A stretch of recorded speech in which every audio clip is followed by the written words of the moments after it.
Hello दोस्तों, welcome back to my channel craze for study. दोस्तों आज के वीडियो में हम क्लास 8 का मैथ स्टार्ट कर रहे हैं। चैप्टर 1 से हम स्टार्ट कर रहे हैं। इस चैप्टर का नाम है परिमेय संख्या, जिसको इंग्लिश में रैशनल नंबर बोला जाता है। क्लास 8 के मैथ के बुक में टोटल 16 चैप्टर हैं। हम इस बुक को चैप्टर वाइज सॉल्व करेंगे। तो पहला हमारा परिमेय संख्या है। तो पहले हम जानेंगे कि परिमेय संख्या क्या होता है। मतलब हम इस वीडियो में आज बेसिक चीज़ें पढ़ेंगे। दोस्तों परिमेय संख्या को जानने से पहले हम प्राकृत संख्या, पूर्ण संख्या और पूर्णांक संख्या को जानेंगे।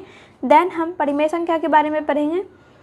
प्राकृत संख्या का डेफिनेशन पहले देखते हैं। जिन संख्याओं से वस्तुओं की गिनती की जाती है उसे प्राकृत संख्या कहते हैं। जैसे 1, 2, 3, 4, 99, 100। मतलब 1 से लेकर अनंत तक जो संख्या लिखा जाता है, जिससे हम वस्तुओं की गिनती कर सकते हैं, उसको प्राकृत संख्या बोला जाता है। तो अगर हम इतना याद रखें तो इसमें हम ये बोल सकते हैं कि प्राकृत संख्या में अगर हम शून्य मिला देंगे, शून्य को जोड़ देंगे, तो वो पूर्ण संख्या बन जाएगी। तो पूर्ण संख्या का डेफिनेशन देखिए। प्राकृत संख्याओं के समूह में शून्य मिलाने से बनी संख्याओं के समूह को पूर्ण संख्याओं का समूह कहा जाता है। पूर्ण संख्याओं के परिवार का पहला सदस्य 0 होता है।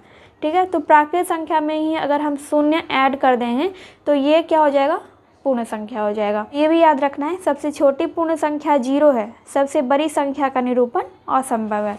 तो यहाँ पे पूर्णांक संख्या है। तो पूर्ण संख्या में ही अगर हम माइनस वाली संख्याओं को ऐड कर देंगे तो वो पूर्णांक संख्या बन जाएगा। जैसे कि यहाँ पे 0 से स्टार्ट हो रहा है, 0 से स्टार्ट होगा तो ये क्या हो गया, पूर्ण संख्या हो जाएगा। अगर इसी में हम ऐड कर देंगे -1, -2, -3, तो ये सारी संख्या क्या हो जाएगी, ये सारी संख्या पूर्णांक संख्या कहलाएगी। क्योंकि इसमें माइनस भी है, 0 भी है और प्लस वाली भी संख्या है, तो ये पूर्णांक संख्या कहलाएगी। पूर्णांक संख्या का डेफिनेशन है, ऋणात्मक संख्याओं, शून्य एवं प्राकृत संख्याओं के समूह को पूर्णांक संख्या कहते हैं। जैसे -4, -3, -2, -1, 0, 1, 2, 3, 4 आदि पूर्णांक संख्याएं हैं। शून्य की दाईं ओर की संख्याओं को धनात्मक पूर्णांक और शून्य के बाईं ओर की संख्याओं को ऋणात्मक पूर्णांक कहते हैं। शून्य ना तो धनात्मक और ना ही ऋणात्मक पूर्णांक है। प्राकृत संख्या के बारे में हमने क्या बताया, गिनती वाली संख्या प्राकृत संख्या कहलाती है। जैसे कि 1, 2, 3, 4, 5 इत्यादि, यानी कि 1 से अनंत तक संख्याएं जिससे हम गिनती कर सकते हैं, वो प्राकृत संख्या कहलाती है। पूर्ण संख्या, प्राकृत संख्या में ही अगर हम 0 ऐड कर देंगे तो वो पूर्ण संख्या बन जाएगी। तो 0, 1, 2, 3, 4 इत्यादि। पूर्णांक संख्या, पूर्ण संख्या में अगर हम माइनस वाली संख्या को ऐड कर देंगे तो पूर्णांक संख्या बन जाएगी। तो इसी में मान लीजिए हम -3, -2, -1, 0, 1, 2, 3, 4, तो ये क्या हो गया, ये पूर्णांक संख्या हो गया। अब परिमेय संख्या को समझते हैं।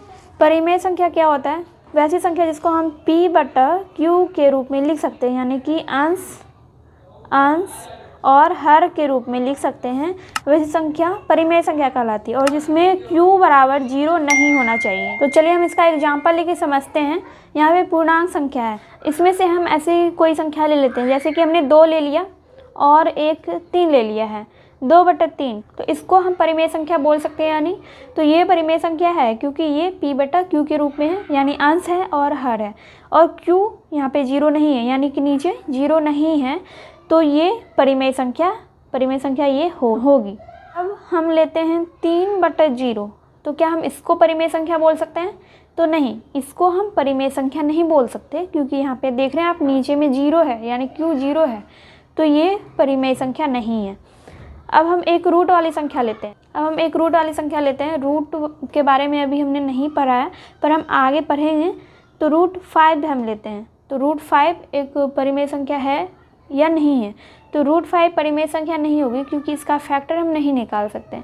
अब √4 ले लेते हैं।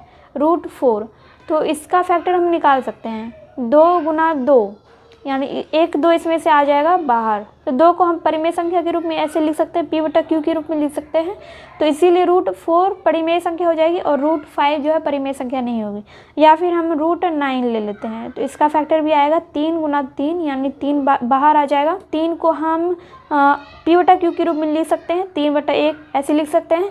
तो √9 भी परिमेय संख्या है। और इसके अलावा हम लेते हैं एक माइनस वाली संख्या लेते हैं। जैसे कि हमने √5 ले लिया और नीचे ले लिया 2, तो ये भी परिमेय संख्या है। क्योंकि इसको हम p बटा q के रूप में लिख सकते हैं। तो ऐसी संख्या परिमेय संख्या कहलाती है। या फिर मान लीजिए 1/5 है, तो ये भी परिमेय संख्या है। तो परिमेय संख्या वो है जिसको हम p बटा q के रूप में लिख सकते हैं और जिसका हर 0 नहीं होना चाहिए। तो ऐसी संख्या परिमेय संख्या कहलाती है। आई होप आपको प्राकृत संख्या, पूर्ण संख्या, पूर्णांक संख्या और परिमेय संख्या अच्छे से समझ में आ गया होगा। दोस्तों आज हमने देखा प्राकृत संख्या, पूर्ण संख्या और पूर्णांक संख्या और परिमेय संख्या के बारे में भी हमने जाना। तो हम नेक्स्ट वीडियो में इस चैप्टर में दिए गए एग्जाम्पल को समझेंगे। इसमें दिया गया है समवृत्त या समवृक नियम। उसे पूर्ण संख्या के बारे में बताया गया है कि वो योग, व्यवकलन, गुणन और भाग के अंतर्गत समवृत्त है या नहीं है। और यहाँ पे पूर्णांक संख्या के बारे में बताया गया है, परिमेय संख्या के बारे में बताया गया है और इसमें क्रम विनिमयता नियम भी है, सहचार्यता या सहचारिता का नियम भी यहाँ पे दिया गया है। तो इन सभी एग्जाम्पल को हम नेक्स्ट वीडियो में समझेंगे। तो दोस्तों वीडियो हेल्पफुल लगी हो तो वीडियो को लाइक कर दीजिएगा। चैनल पे नए हैं तो चैनल को सब्सक्राइब करना मत भूलिएगा। बेल आइकन को प्रेस कर लीजिएगा ताकि मैं जब भी वीडियो अपलोड करूँ तो उसका नोटिफिकेशन आपको मिल सके। तो चलिए मैं मिलती हूँ आपसे नेक्स्ट वीडियो में।